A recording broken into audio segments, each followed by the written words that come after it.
सह वीर्यं करवावहै तेजस्विनावधीतमस्तु मा विद्विषावहै।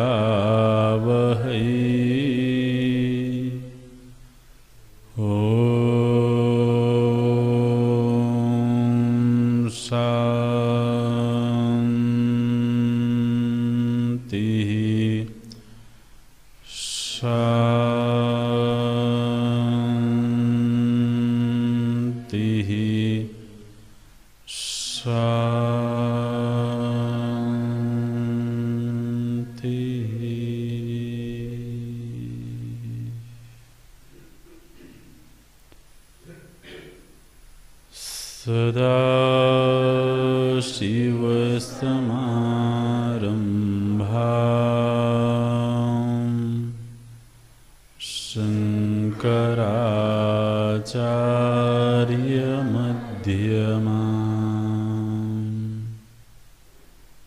अस्मदाचार्यपर्यन्तां वन्दे गुरुपरम्परा।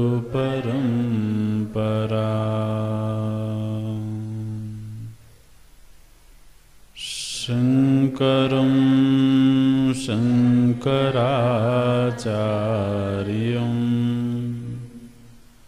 केशवं बादरायणं सूत्रभाष्यकृतौ वन्दे भगवन्तौ पुनः पुनः। भगवन्तौ पुनः पुनः। अखण्डं सच्चिदानन्दम् अवाङ्मनसगोचरम्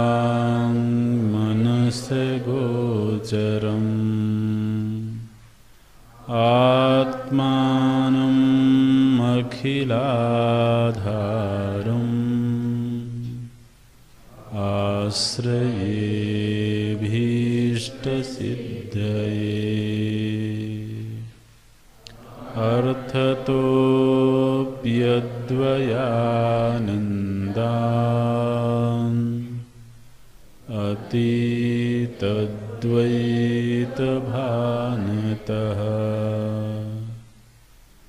गुरुनाराध्यवेदान्त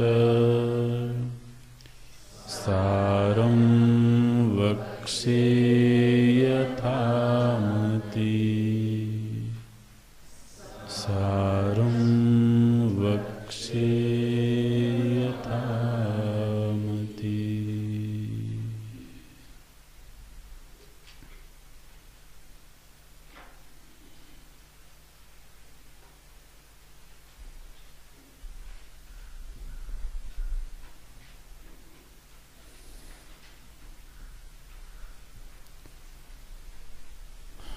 असर्पभूतायां रज्जौ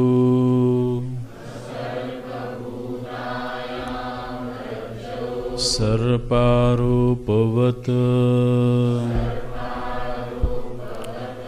वस्तुनि अवस्तु आरोपः अध्यारोपः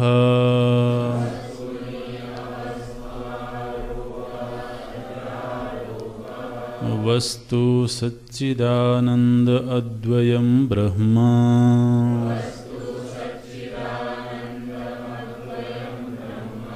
अज्ञानादि सकल जड़ समूहः अवस्तु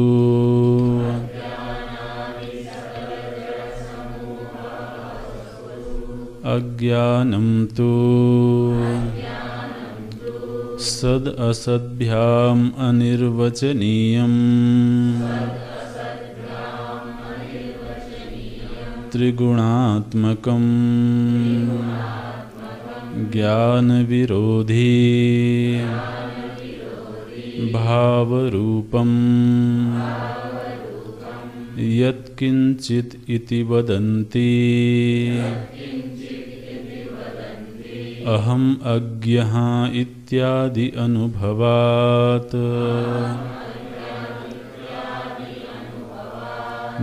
देवात्मशक्तिं स्वगुणैर्निगूढाम्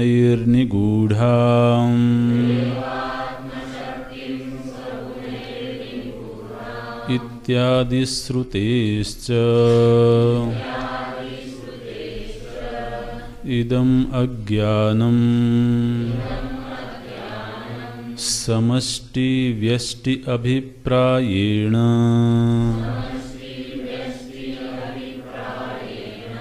एकम् अनेकम् इति च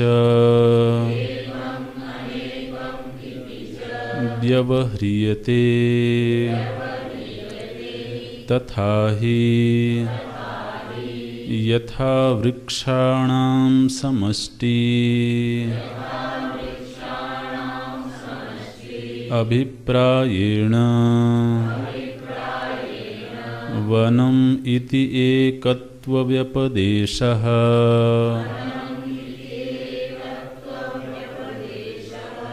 यथा वा जलानां समष्टि अभिप्रायेण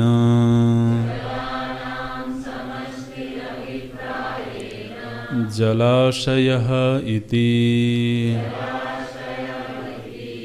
तथा नानात्वेन प्रतिभासमानानां जीवगत अज्ञानानां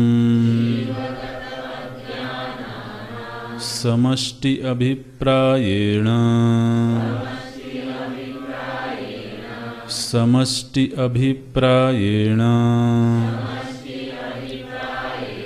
तद एकत्वव्यपदेशः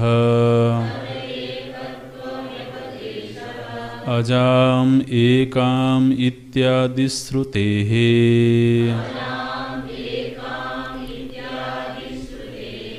इयं समष्टिः उत्कृष्ट उपाधितया विशुद्ध सत्वप्रधाना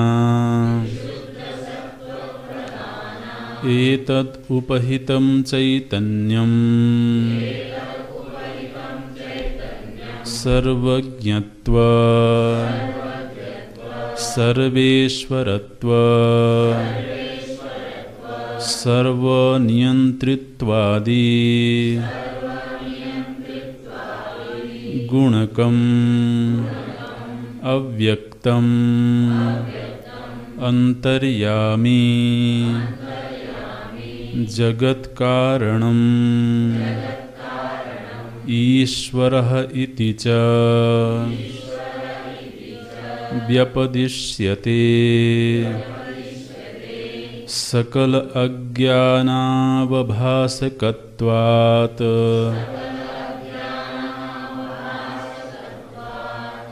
सकल अज्ञान अवभासकत्वात् यह सर्वज्ञः सर्ववित् इति श्रुतेः ईश्वरस्य इयं समष्टिः अखिल कारणत्वात् कारण शरीरम् आनंद प्रचुरत्वात् कोशवत् आच्छादकत्वाच्च आनंदमय कोशः सर्व उपरमत्वात् सुषुप्तिः अतएव स्थूल सूक्ष्म प्रपंचलयस्थानम इति च उच्यते।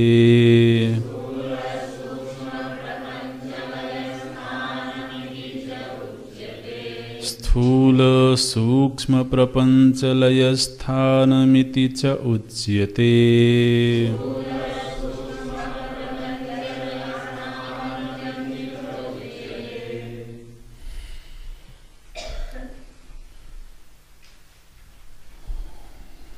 वस्तुनि अवस्तु आरोपः अध्यारोपः। वस्तु में अवस्तु का आरोप अध्यारोप कहलाता है। यह अध्यारोप अनादिकाल से नैसर्गिक रूप से है। इसमें जो प्रथम आरोप है वो है अज्ञान। अज्ञान जो कि वस्तु रूप नहीं है, किंतु इस अवस्तु रूप अज्ञान से जो वस्तु है उस पर आवरण हो गया और वस्तु अनुपलब्धवत मालूम पड़ता है। यह अज्ञान क्या है, तो इसका यहाँ पर निर्वचन किया गया। सत नहीं कह सकते हैं क्योंकि ज्ञानोपरांत उसका निवारण हो जाता है।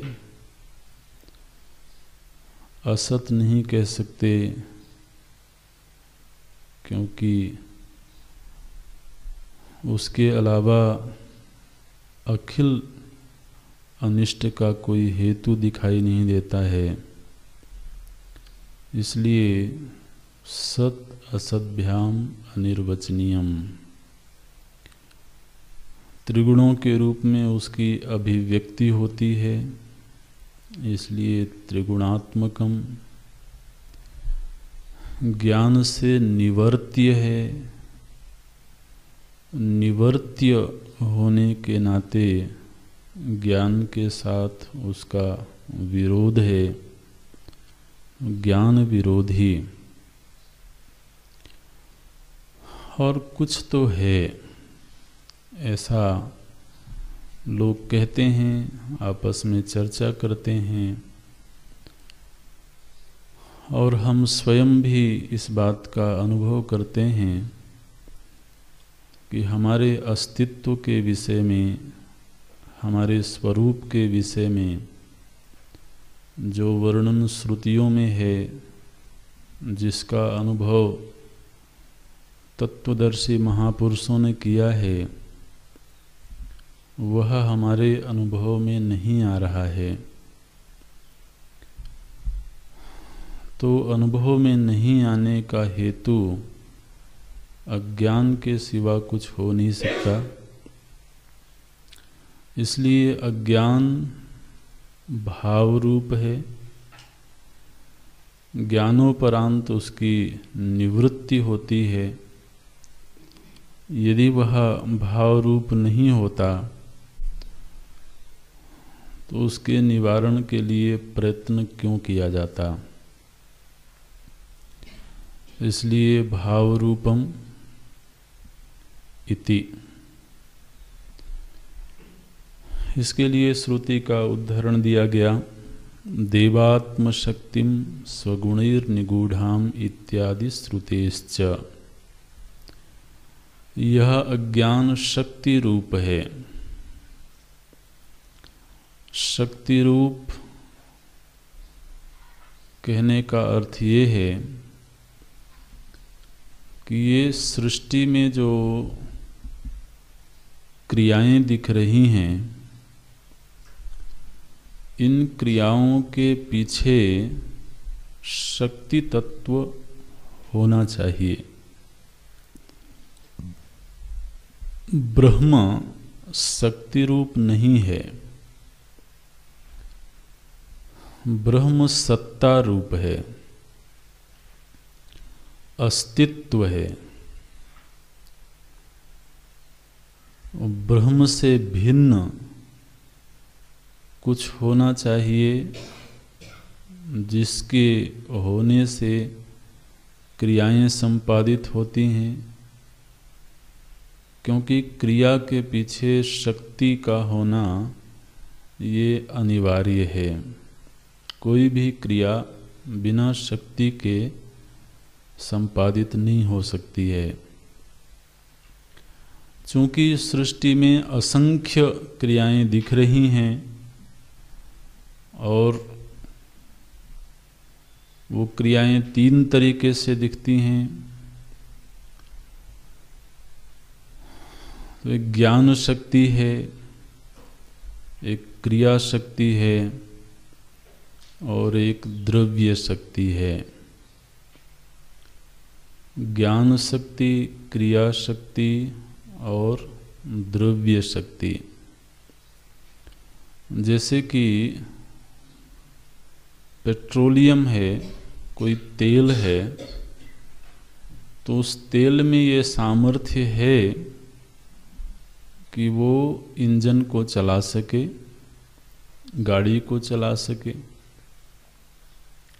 लेकिन उस तेल को नहीं मालूम है कि मुझ में क्या सामर्थ्य है। तो जो सजीव प्राणी है उसमें ज्ञान शक्ति है। वो ज्ञान शक्ति के बल पर द्रव्य शक्ति का संचालन करता है। प्रत्येक द्रव्य में कोई ना कोई शक्ति है,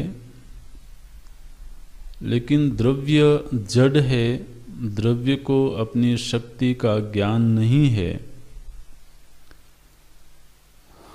तो जो ज्ञान शक्ति संपन्न है वो उस द्रव्य शक्ति का उपयोग करता है, उसका संचालन करता है, और संचालन करने के लिए उसे क्रिया शक्ति का आश्रय लेना होता है।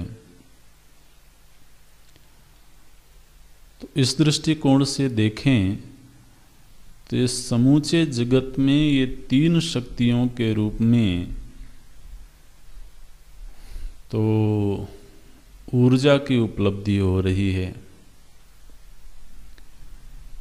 वैज्ञानिकों ने समूची सृष्टि के मूल में ऊर्जा तत्व को माना,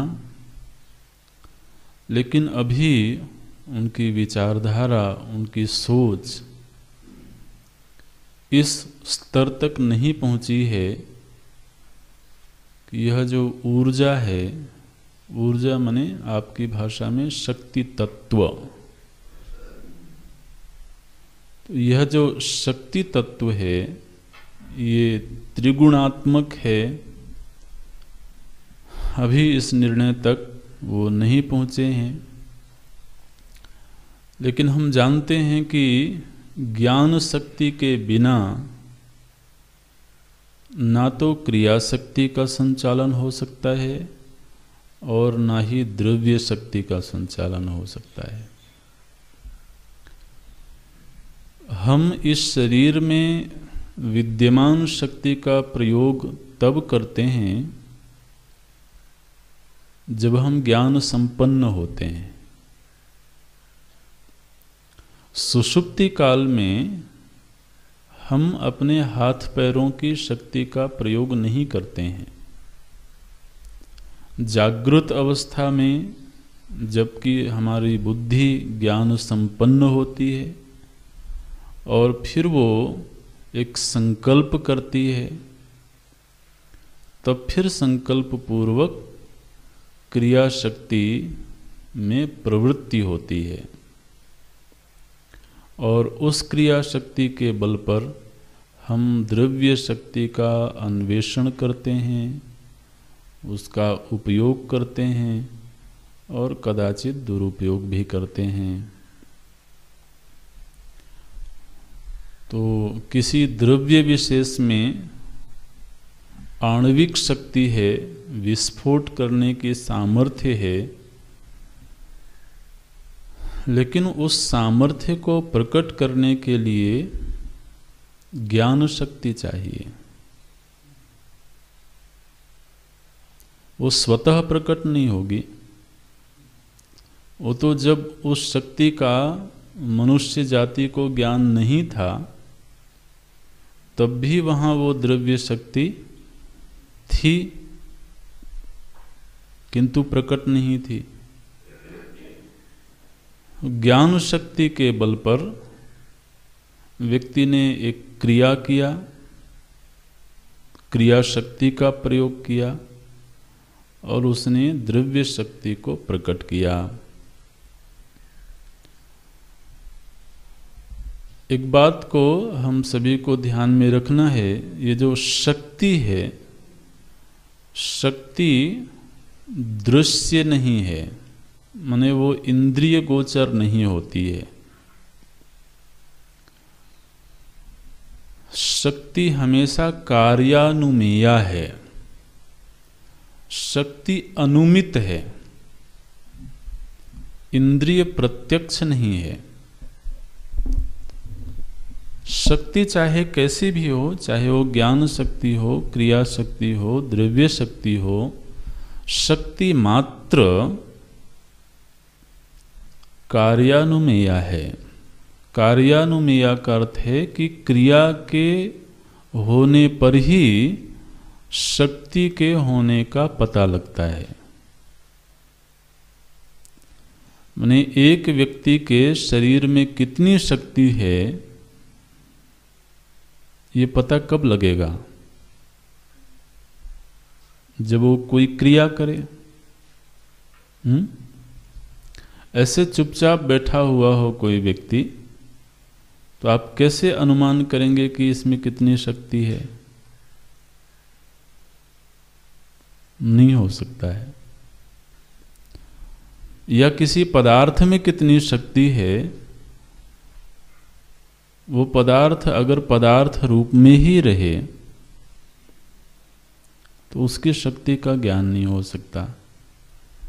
जब क्रिया में उस शक्ति का प्रयोग हुआ, तब शक्ति का होना और उसकी मात्रा, इन दोनों का पता लगता है। तो शक्ति तत्व हमेशा ही कार्यानुमेय है और शक्ति बिना शक्तिमान के स्वतंत्र रूप से कभी नहीं रहती है। शक्ति हमेशा शक्तिमान पर आश्रित होकर के रहती है। तो जैसे हमारे शरीर में जो शक्ति है या हमारे मन में जो ज्ञान शक्ति है, वो इस शरीर और मन पर आश्रित है। मन को छोड़ करके वो ज्ञान शक्ति नहीं रह सकती है।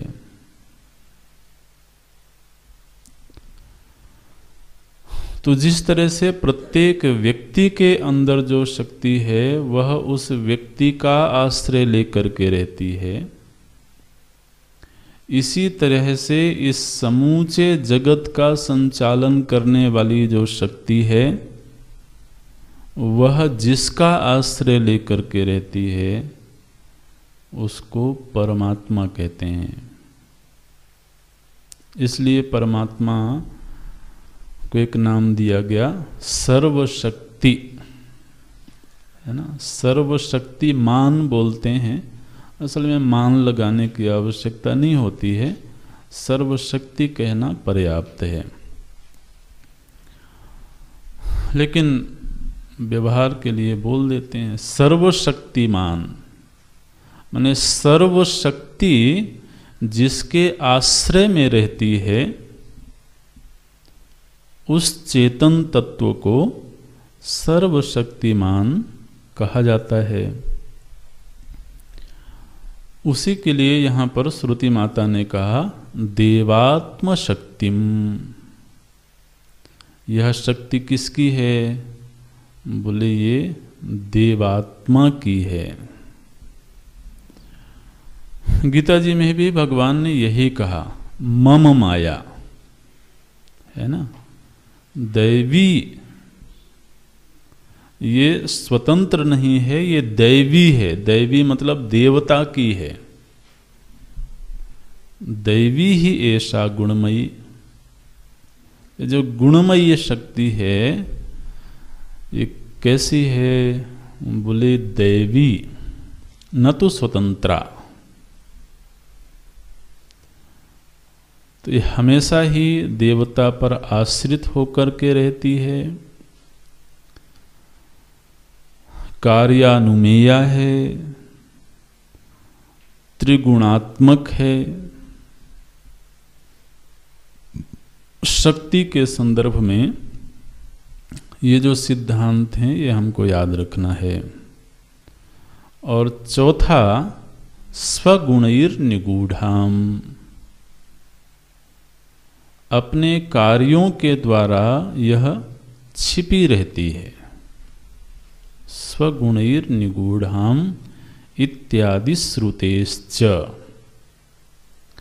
ऐसी जो त्रिगुणात्मिका शक्ति है, चेतनाश्रित शक्ति है, अपने कार्य से छिपी हुई शक्ति है,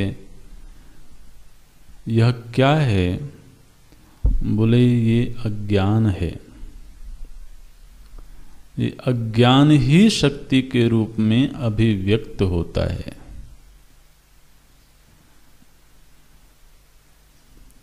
अब ये इसको समझने में वक्त लगता है, धीरे धीरे ये रहस्य समझ में आएगा। लेकिन हम आगे बढ़ते हैं। अभी बोलते हैं कि यह जो अज्ञान है, जिस अज्ञान का अभी अभी हमने वर्णन किया है, यह अज्ञान दो प्रकार का होता है। ये अभी अज्ञान का ही प्रकरण चल रहा है और आगे चलेगा। तो ये जो सद असद्भ्याम अनिर्वचनीय अज्ञान है, यह जो त्रिगुणात्मक अज्ञान है, यह जो ज्ञान विरोधी अज्ञान है, यह जो भाव रूप अज्ञान है, यह जो शक्ति रूप अज्ञान है, यह अज्ञान दो तरह का होता है। बोले महाराज अज्ञान भी दो तरह का होता है? बोले हाँ, दो तरह का होता है। इदम अज्ञानम, इदम अज्ञानम, इदम मने यह मने क्या? इदम माने जिसका अभी अभी वर्णन हुआ। इदम इदम माने कोई वस्तु सामने ला करके मत रख देना कि यह अज्ञान। इदम माने अभी अभी जिसका वर्णन हुआ है। इदम का हिंदी में तो अर्थ होता है यह, लेकिन आप अज्ञान को यह करके थोड़ी दिखा सकते हैं। ये देखो मेरे हाथ में रहा अज्ञान। इदम का अर्थ क्या करेंगे? बोले बिल्कुल अभी अभी पूर्व पंक्ति में जो अज्ञान वर्णित हुआ है, जिस अज्ञान का हमने वर्णन किया है, आप कहीं और किसी और अज्ञान को मत खोज लेना। इदम अज्ञानम, यह अज्ञान समष्टि व्यष्टि अभिप्रायेण एकम अनेकम इति च व्यवह्रियते। इदम अज्ञानम व्यवह्रियते। यह अज्ञान व्यवहृत होता है। व्यवहृत होता है मतलब इसका व्यवहार होता है। किस रूप में व्यवहार होता है? बोले एकम अनेकम इति च। अज्ञान को एक भी कहा जाता है और अनेक भी कहा जाता है। माने इसी अज्ञान का जिसका अभी अभी हमने वर्णन किया है, इसका एक रूप ऐसा है जिसको एक अज्ञान कहते हैं, और दूसरा रूप ऐसा है जिसको अनेक अज्ञान कहते हैं। बोले ये एक और अनेक क्या है जी? कहते हैं समष्टि व्यष्टि अभिप्रायेण। इसी अज्ञान का एक समष्टि रूप है और एक व्यष्टि रूप है। तो अज्ञान के दो रूप बताए जा रहे हैं, एक समष्टि रूप अज्ञान और एक व्यष्टि रूप अज्ञान। अज्ञान का जो समष्टि रूप है वो एक है, मतलब उसमें अनेकता की सिद्धि नहीं हो सकती है। और अज्ञान का जो व्यष्टि रूप है वह अनेक है।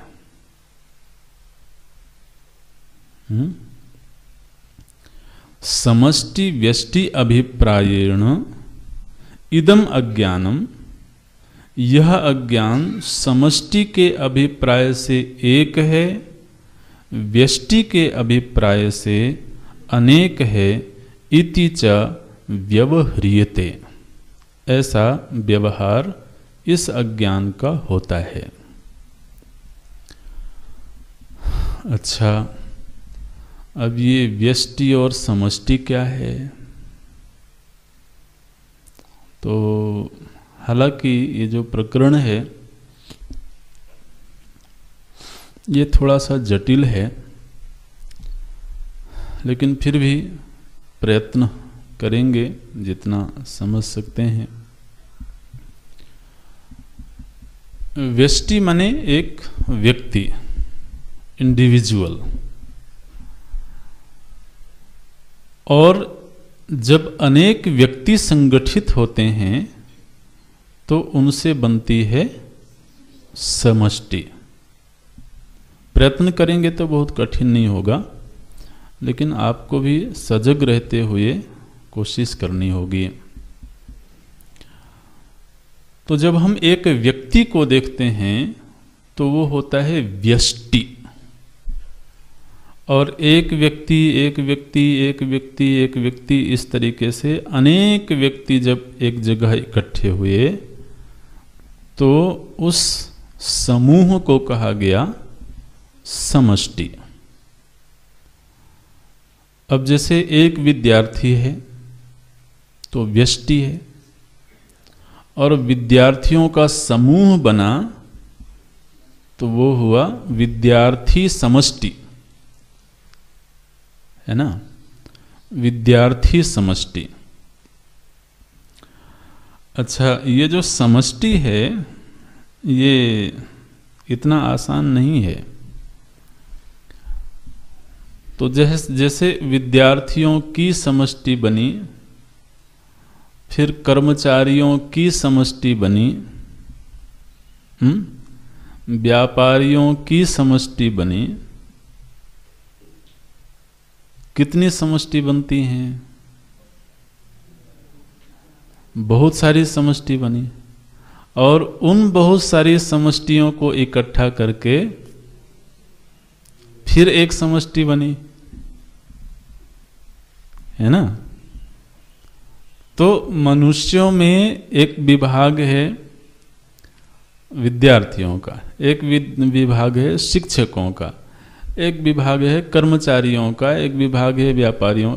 इस तरह से असंख्य विभाग हैं। तो उन सब की एक एक समष्टि बनती जाएगी। फिर कहा गया कि मनुष्यों की समष्टि, मनुष्य मनुष्य मनुष्य मनुष्य तो व्यष्टि हैं। और जब सभी मनुष्यों को इकट्ठा किया गया तो क्या बना? मनुष्य समष्टि। तो मनुष्य समष्टि अलग है, पशु समष्टि अलग है। ठीक? तो हम क्या कहते हैं कि मनुष्य समष्टि, जिसको समाज बोलते हैं। अब यह जो समाज है, ये एक वचन है कि बहुवचन है? एक वचन है। हालांकि उसमें व्यष्टि अनेक हैं, लेकिन उन अनेकों की जब समष्टि बनी तो उस समष्टि की संज्ञा हुई एक। ठीक है।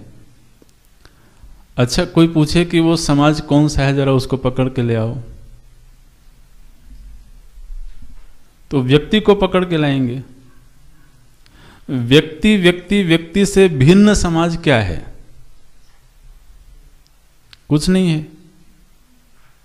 यह है अनेक व्यष्टियों से मिलकर के समष्टि बनी, और उस समष्टि की एक यूनिट है, एक समाज है, एक मनुष्य समाज है।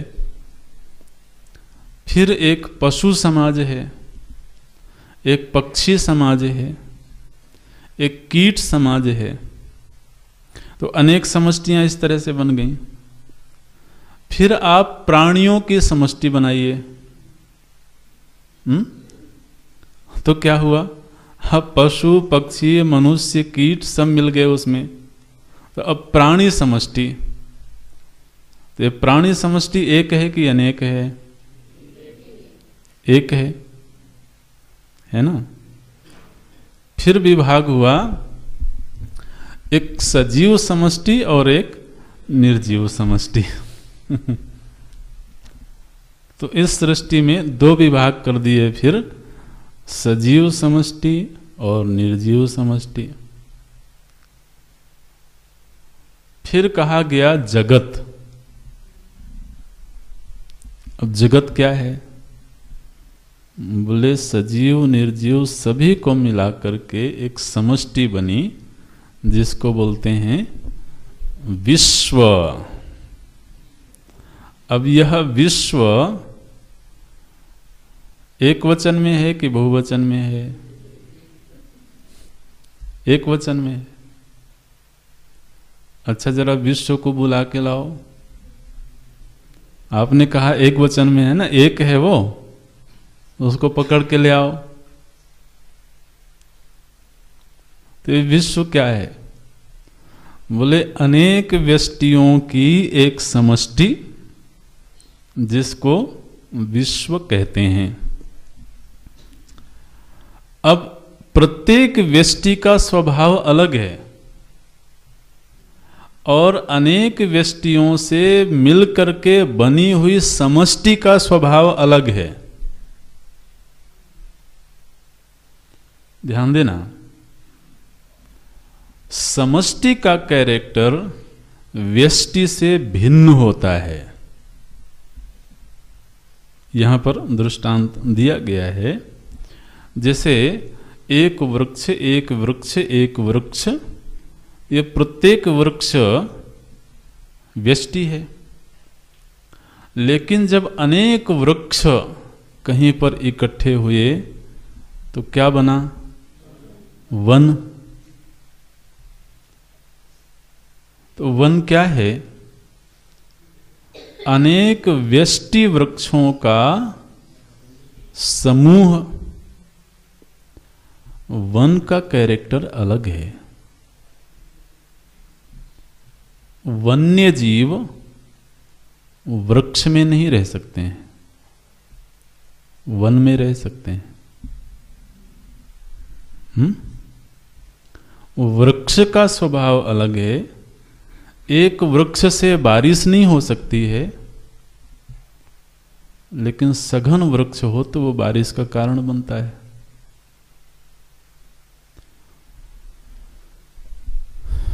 वृक्ष वृक्ष वृक्ष, उसमें व्यक्ति गुम नहीं हो सकता है, लेकिन वन में गुम जाएगा।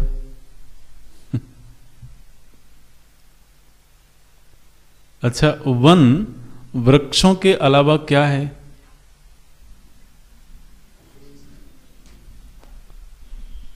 व्यष्टि वृक्ष के अलावा वन कुछ भी नहीं है, लेकिन वृक्ष से वन का कैरेक्टर भिन्न है।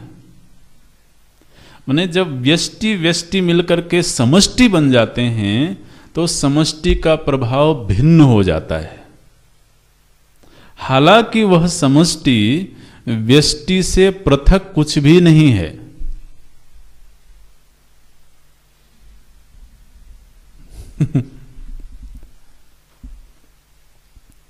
हमारा यह जो शरीर है, यह शरीर हम कहते हैं एक शरीर है, लेकिन यह अंग समष्टि है महाराज। अनेक अंगों से मिलकर के एक आकृति बनी, जिसको कहा हमने ये शरीर है। तो प्रत्येक अंग का चरित्र अलग है, प्रत्येक अंग का स्वभाव अलग है, और अंग समष्टि रूप शरीर का स्वभाव अलग है ना।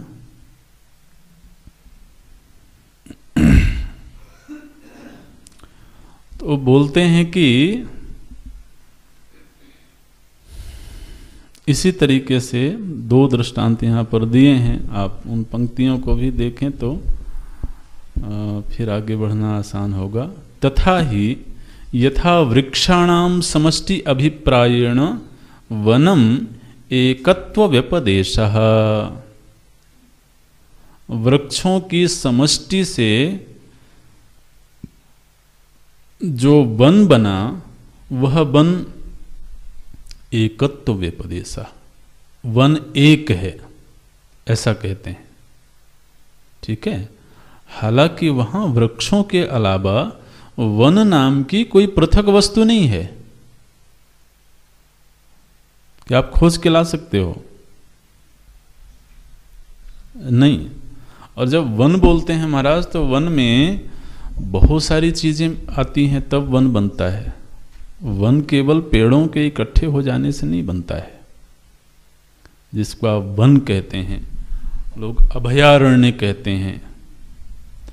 तो वन तभी कहलाता है जब उसमें वन्य प्राणी भी हों, उसमें लताएं भी हों, उसमें वृक्ष भी हों, वृक्ष भी तरह तरह के हों, छोटे बड़े हों, तब जाकर के वो एक वन संज्ञा को प्राप्त होता है। अब यह जो वन है ये एक है, आप ऐसा कहते हो। तो हमारे प्रदेश में एक वन है, एक अभयारण्य है, ऐसे लोग बोलते हैं, या दो अभयारण्य हैं। तो एकत्व व्यपदेशः, हालांकि वहां व्यष्टि वृक्षों के अलावा वन कोई पृथक वस्तु है नहीं, लेकिन वृक्ष का जो व्यवहार है, वन का व्यवहार उससे भिन्न है। ठीक इसी तरह से यथावा जलानाम समष्टि अभिप्रायेण जलाशय इति, जलकण जलकण जलकण, इस तरीके से अनेक जल बिंदु मिलकर के बने जलाशय। तो जलाशय क्या है? बोले जलों की समष्टि। ठीक है। जल जल जल जल ऐसे मिलकर के बन गया जलाशय।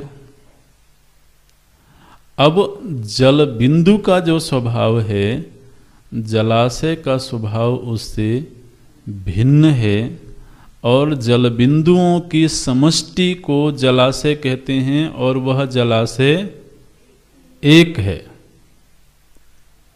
तो जल बिंदु में मगरमच्छ नहीं रह सकता,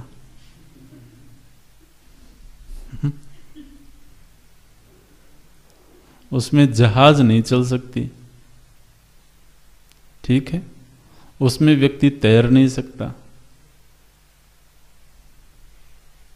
लेकिन जलाशय में ये सब हो सकता है।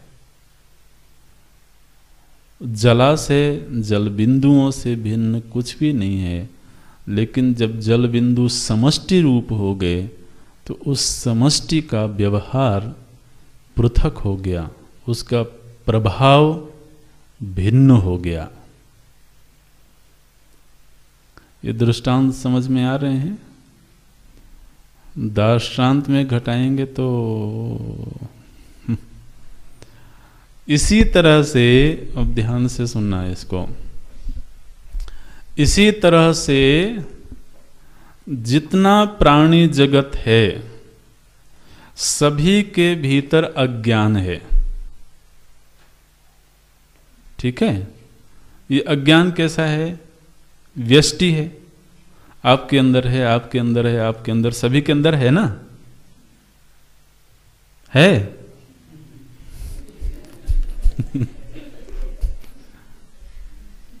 आदमी राजी नहीं होता स्वीकार करने को।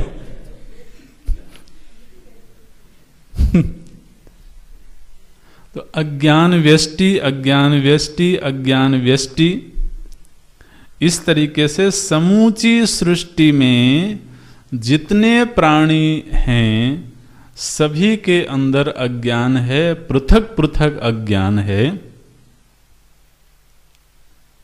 आप पृथक क्यों कहते हो? एक ही क्यों नहीं मान लेते? इस सभी के भीतर एक ही अज्ञान है। क्या दिक्कत है ऐसा मानने में?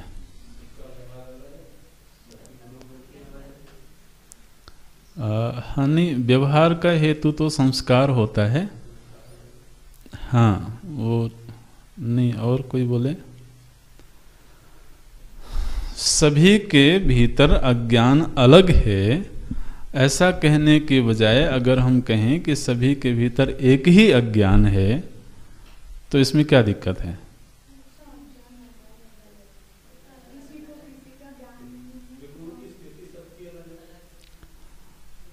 हाँ, नहीं, उन सभी के हेतु भिन्न हैं।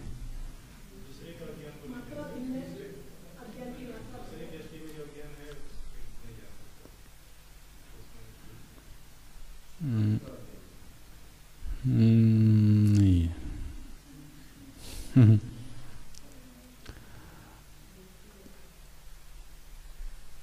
अगर उत्तर आता जो सटीक उत्तर है तो अच्छा लगता, लेकिन कोई बात नहीं, ठीक है। सभी के भीतर अज्ञान भिन्न है, यह तब सिद्ध हुआ कि मानो कि एक व्यक्ति को ज्ञान हो गया, आत्मज्ञान हो गया, तो क्या हुआ? उसके अंदर का अज्ञान निवृत्त हो गया। तो अगर अज्ञान एक ही होता तो उसके ज्ञान से, ये तो बहुत ही मजेदार कहानी हो जाती। तो सभी काहे को मेहनत करते? गुरुजी आप ही तपस्या करो।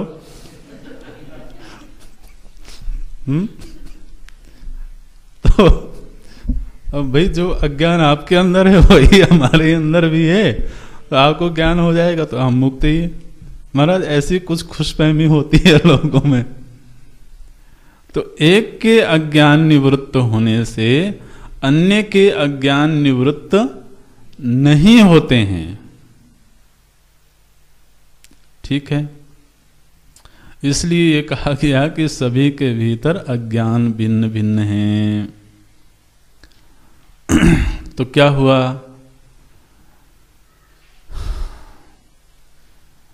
अज्ञान व्यष्टि। अब ये जो अज्ञान व्यष्टि है महाराज, ये वेदांत का ऐसा अद्भुत निर्णय है, आश्चर्यजनक निर्णय है। दुनिया का कोई भी वैज्ञानिक, कोई भी दार्शनिक इस निर्णय को स्पर्श नहीं कर पाया। बोले कि ये व्यष्टि अज्ञानों की एक समष्टि बनी। व्यष्टि व्यष्टि व्यष्टि अज्ञान, और इन व्यष्टि व्यष्टि अज्ञानों को मिला करके एक समष्टि बनी, उसको बोलते हैं समष्टि अज्ञान।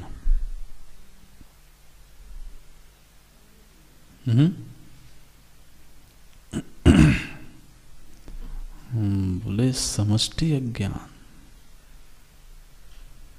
कहते हैं ये समष्टि अज्ञान। अब ये व्यष्टि व्यष्टि व्यष्टि तो समझ में आता है। इन व्यष्टि अज्ञानों की जब समष्टि बनी तो एक अज्ञान का रूप बना, उसको बोलते हैं समष्टि अज्ञान। यह जो समष्टि अज्ञान है, यह जो समष्टि अज्ञान है, यही समष्टि अज्ञान जब चेतन की उपाधि बनता है तो उस चेतन को संज्ञा प्राप्त होती है ईश्वर।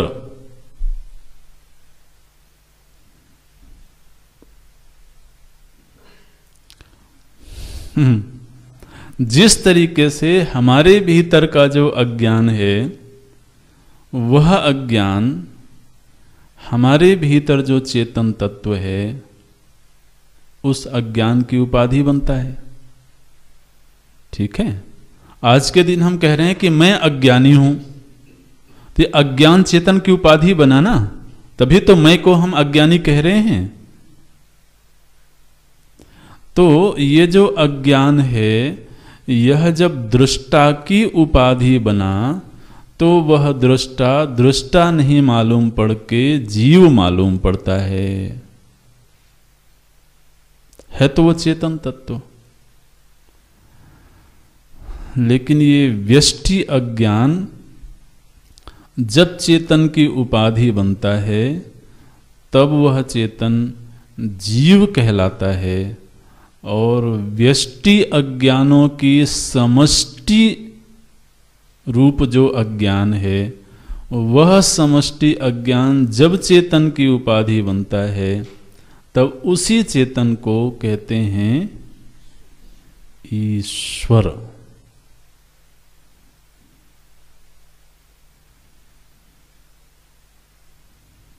तो बोले महाराज फिर ये ईश्वर तो महाअज्ञानी हुआ।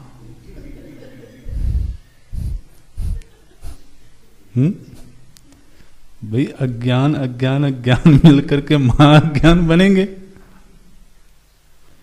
बोले बस यही तो अंतर आ गया। क्या अंतर आ गया? बोले व्यष्टि से समष्टि का जो प्रभाव है वो भिन्न हो जाता है। तो अज्ञान जब तक व्यष्टि है तब तक वह तमोगुण प्रधान है, रजोगुण प्रधान है।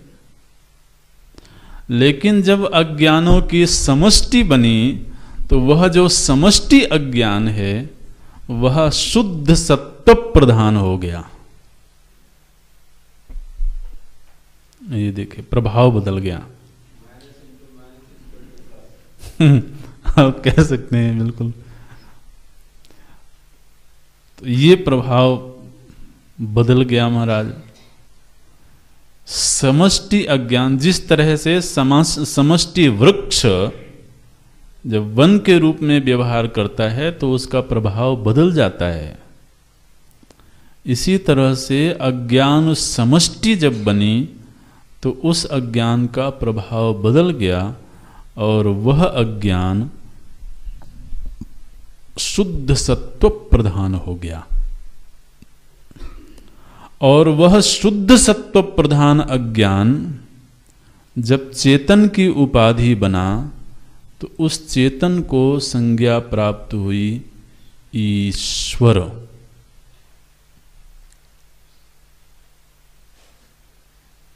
अन्यथा चेतन केवल चेतन मात्र है, वो शुद्ध सच्चित आनंद स्वरूप तत्व है।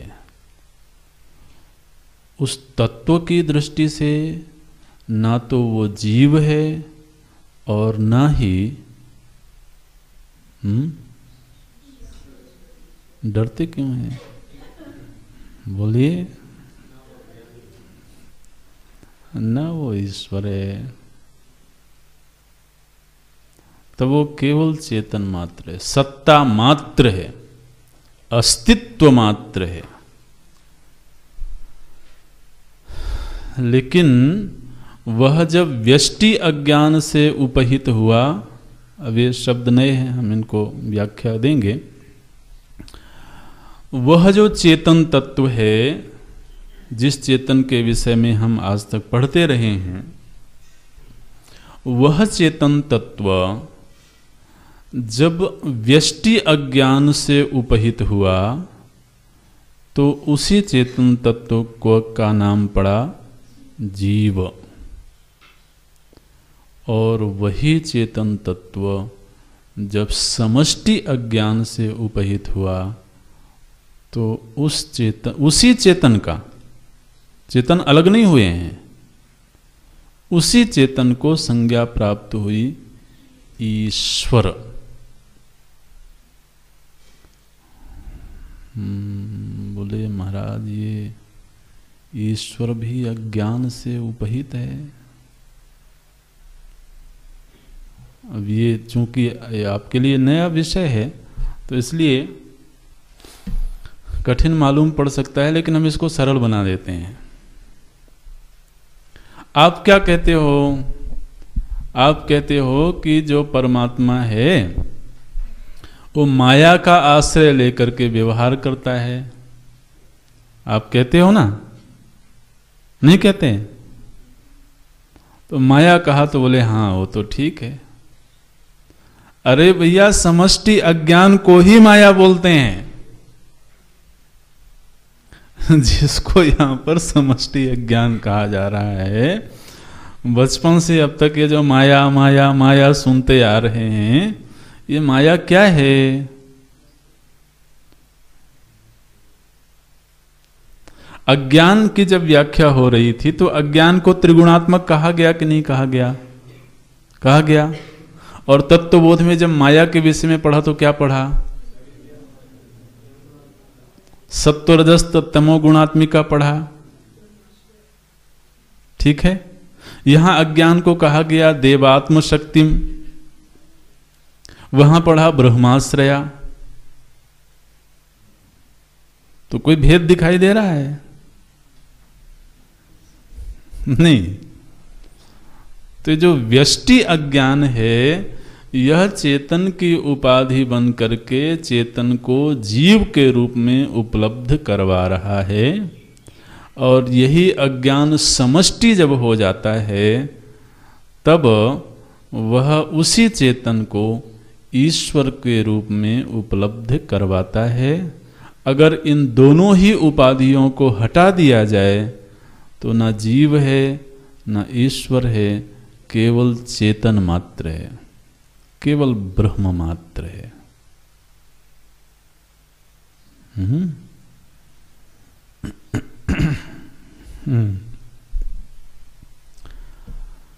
ये उपाधि और उपहित, ये थोड़ा सा समझना पड़ेगा इसको। हालांकि इसकी व्याख्या हुई है पूर्व में, लेकिन फिर भी यहाँ पर ये प्रासंगिक विषय है। तो इसमें एक तो ये ध्यान में रखना है कि जो अज्ञान अज्ञान अज्ञान समष्टि बन करके ये ईश्वर की उपाधि बना, तो ये अज्ञानों का बंडल नहीं है। बोले सारे अज्ञानियों को इकट्ठा करो भैया, और सारे अज्ञानियों को इकट्ठा करके उनके अज्ञानों को समेटो। और वो अज्ञान जब सिमट करके इकट्ठा हो जाएगा तो अज्ञान समष्टि बनेगा। और वह जो अज्ञान समष्टि है उससे चेतन उपहित होगा तो वो ईश्वर कहलाएगा। ठीक है। तो फिर ईश्वर तो महाराज, आदमी अपने छोटे छोटे अज्ञान से परेशान है और वो अज्ञानों की समष्टि के ढेर में बिठा दिया उसको, वो तो महाअज्ञानी हो गया। बोले इसीलिए तो शुरू में कहा गया था कि थोड़ा सा जटिल मामला है। जब कोई चीज समष्टि रूप में हो जाता है तो उसका स्वभाव बदल जाता है, भिन्न हो जाता है। अज्ञानों की समष्टि जब बनी तो अज्ञानों की समष्टि का मतलब ये नहीं है कि सभी के अज्ञानों को एक जगह इकट्ठा किया गया।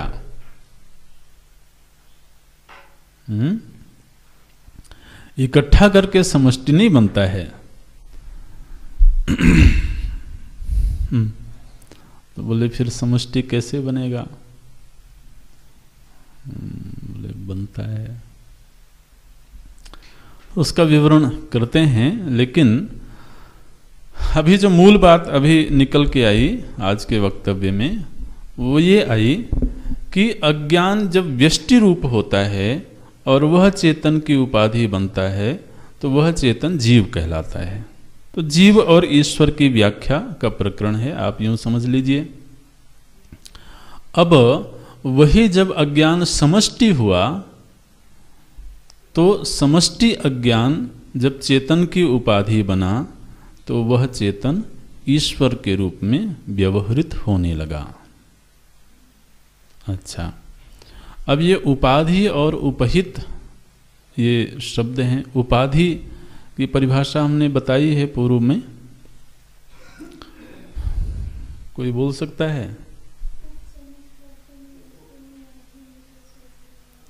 आधीयते। अच्छा है। उप समीपवर्तिनी वस्तुनि आधीयते स्वधर्मान इति उपाधि। माने किसी के सन्निकट रहने पर जब कोई अपने धर्मों का उस पर आधान कर दे, तो जिसने अपने धर्मों का आधान किया है, ये वाक्य ध्यान देना, जिसने अपने धर्मों का आधान किया है वह कहलाता है उपाधि, और जिस पर वो धर्म आरोपित हुआ वो कहलाता है उपहित। ठीक है, जिसके धर्म आरोपित हुए वह उपाधि, और जिस पर आरोपित हुए वह उपहित। जैसे तो शिवलिंग है, स्फटिक शिवलिंग है, तो स्फटिक शिवलिंग के सन्निकट हमने एक नीले रंग के गुलाब को रख दिया, नील पुष्प को रख दिया, और दूर से हम देखें तो वह जो स्फटिक शिवलिंग है जो एकदम क्रिस्टल क्लियर है, वह दूर से कैसा दिखता है? नीला दिखाई देता है ना? तो स्फटिक शिवलिंग और पुष्प दोनों सन्निकट आए। पुष्प कहीं दूर होगा तो वो अपने धर्मों का आधान नहीं करेगा। तो पुष्प जब शिवलिंग के सन्निकट आया तो पुष्प ने अपने गुण का आधान किया शिवलिंग में। तो पुष्प है उपाधि और शिवलिंग उपहित। ठीक है, तो पुष्प और शिवलिंग ये उपाधि और उपहित बने। अच्छा, चूंकि दोनों सन्निकट हैं तो हम शिवलिंग को उपाधि क्यों ना कहें?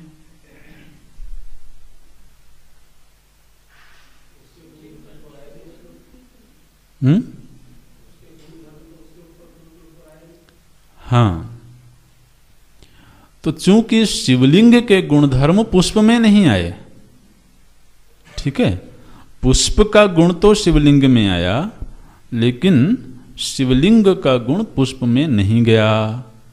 तो जिसके गुण आए वो बना उपाधि, और जिसमें वो गुण भासते हैं वो बना उपहित। ये शब्द ध्यान रखना, उपहित। हित माने होता है समीप में। जैसे लोग बोलते हैं सन्निहित, ये बोलते हैं बिल्कुल पास में हो कोई तो कहते हैं ये सन्निहित है। तो इसी तरह से उपहित शिवलिंग हुआ और उपाधि पुष्प हुआ। लेकिन कभी कभी शिवलिंग भी उपाधि बन जाता है। कब बन जाता है? जब आपने वहाँ से पुष्प को उठाया और उस पुष्प को आपने कहा कि ये प्रसाद है, ठीक? वो पुष्प था, साधारण पुष्प था, लेकिन अब वो साधारण पुष्प नहीं है, अब आप क्या कहते हो, ये प्रसाद है। तो पंडित जी ने वहाँ से पुष्प उठा करके आपको दे दिया। आप वही पुष्प लेकर के आए थे चढ़ाने के लिए, आप वो पुष्प लेकर के आए थे। तो जिस समय आप लेकर के आए थे उस समय आपके मन में वो पुष्प था, लेकिन उस पुष्प को शिवलिंग के पास रखा उन्होंने, या भगवान की प्रतिमा के पास में रखा उन्होंने, और रख करके पुनः उठा करके उन्होंने आपको दे दिया। अब वही पुष्प आपके हाथ में है जो पहले था, लेकिन अब आप क्या कह रहे हो, ये प्रसाद है। अरे भैया, वो वही चीज है जो पहले था। इसी तरीके से आप चलो, पुष्प है या मिष्ठान्न है, मिठाई का डिब्बा आप लेकर के गए और उन्होंने वहां पर रखा, थोड़ा सा जल घुमाया और फिर उसी डिब्बे को लेकर के आपको दे दिया।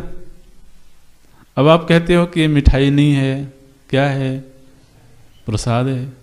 तो जो पहले था वही अब भी है, लेकिन अब वहां पर मूर्ति के गुणों का आधान, भगवान के गुणों का आधान उसमें हो गया। अब वह पुष्प नहीं रहा, क्या हुआ, प्रसाद बन गया। हुआ ना? तो मूल, ये उपाधि और उपहित का मूल अर्थ समझना, जिसके सन्निकट में जाकर के हम अपने गुणों का उसमें आधान कर दें, या वह अपने गुणों का हमें आधान कर दे।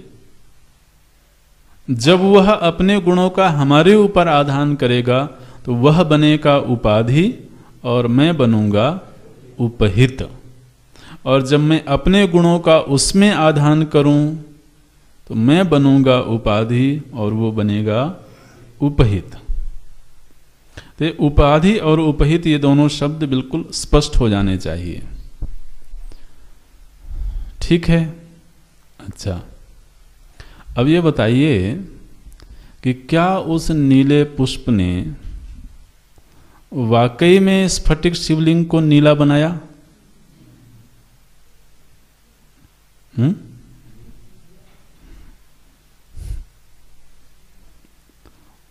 तो फिर वो उपहित कैसे हुआ?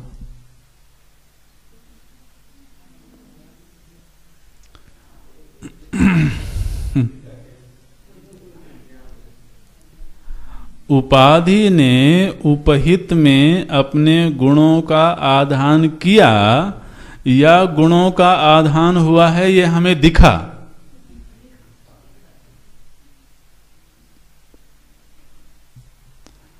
ये जो उपलब्धि है ये उपलब्धा की है, माने जो देख रहा है उसको ऐसा मालूम पड़ा कि पुष्प ने शिवलिंग के ऊपर अपने गुणों का आधान किया और शिवलिंग उपहित हो गया, यद्यपि वहां घटना कुछ भी नहीं घटी।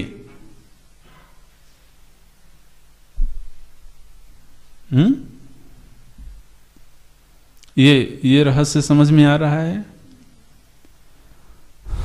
बस इस निर्णय के साथ में हम अभी कक्षा को पूरा करेंगे।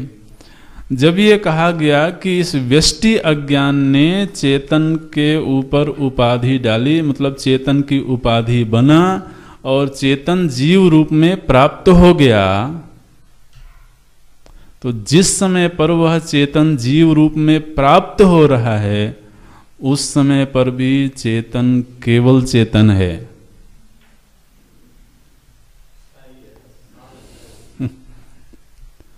अज्ञान की कोई हिम्मत नहीं है कि वो उसके ऊपर अपने गुणों का आधान कर सके, लेकिन वैसा उपलब्ध करवा दिया महाराज।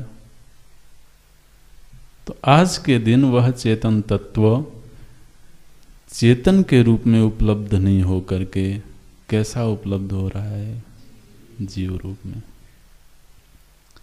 और इसी तरह से समष्टि अज्ञान की कोई हिम्मत नहीं है कि वह चेतन को उपहित करे,